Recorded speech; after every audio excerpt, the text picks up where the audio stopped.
Hi, this is Matej Tokaj. Hi, this is Norbert Kovac. You're watching Bitcoinist.net, and today we are going to show you the Cointerra Terraminer 4 review.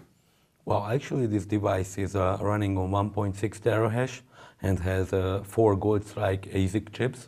But before we open up the device, Matej will tell you a bit more about the company and the leaders. Last time when I was at the Texas conference, I was able to visit Cointerra's office, so I could make sure that the company does exist in presence.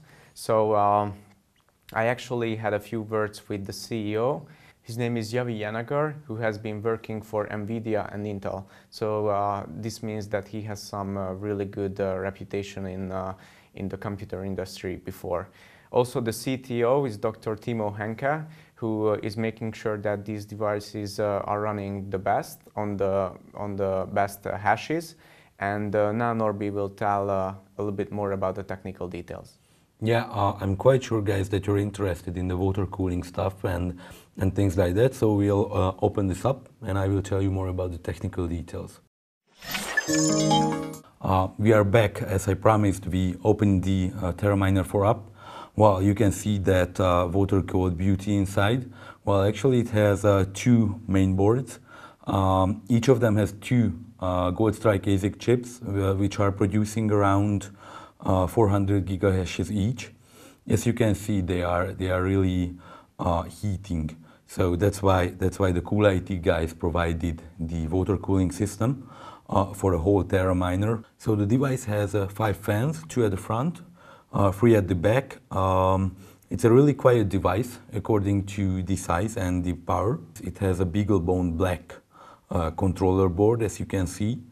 Well, actually, the power consumption is 2000 watts approximately, and as all standalone devices connected via the Ethernet controller, so it's quite an easy one. So the device is running on Linux, and that makes the configuration part easier. So the next part will be the screencast of the online configuration. So that's quite it. Well, that's the screencast part for the Goldstrike chip-based Terraminer 4. Well, actually, as usual, I would suggest you the Angry IP scanner for the DHCP solutions. As you can see, I already did the search in the range. Well, actually, fortunately, the first IP on the network was the miner. So I already logged in to the administration panel. As you can see, the device has just booted, and you can see the main statistics here. And of course, you can set up your network preferences. Like I said, I'm using DHCP because anytime I just plug in an UTP cable and the miners are always online, so that's the easiest solution, but that's the hardest one to find, the IP address, so that's why you use the Angry IP scanner. If you want, of course, you can set up your own network, own subnet, a gateway, DNA, whatever you need.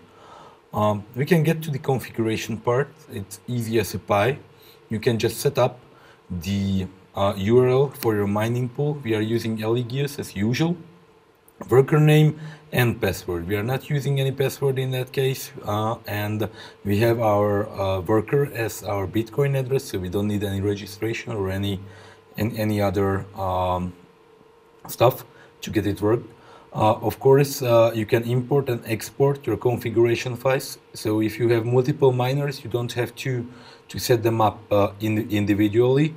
You just import and export the configuration, and that's it. Of course, if you want, you can disable the shell access, restart the whole system, restart CG miner, or you can just easily upgrade upgrade the new firmware to your device. And of course, you can change your password. Normally, if you want to log in, it doesn't need any password. So you just type the username in as admin, and you just leave the password field blank. Well, actually, there is an advanced tab that shows you some advanced details and the statistics about the mining process, about the number of mega hashes, giga hashes it produces, about the difficulty, accepted, rejected, stale, and everything that you need.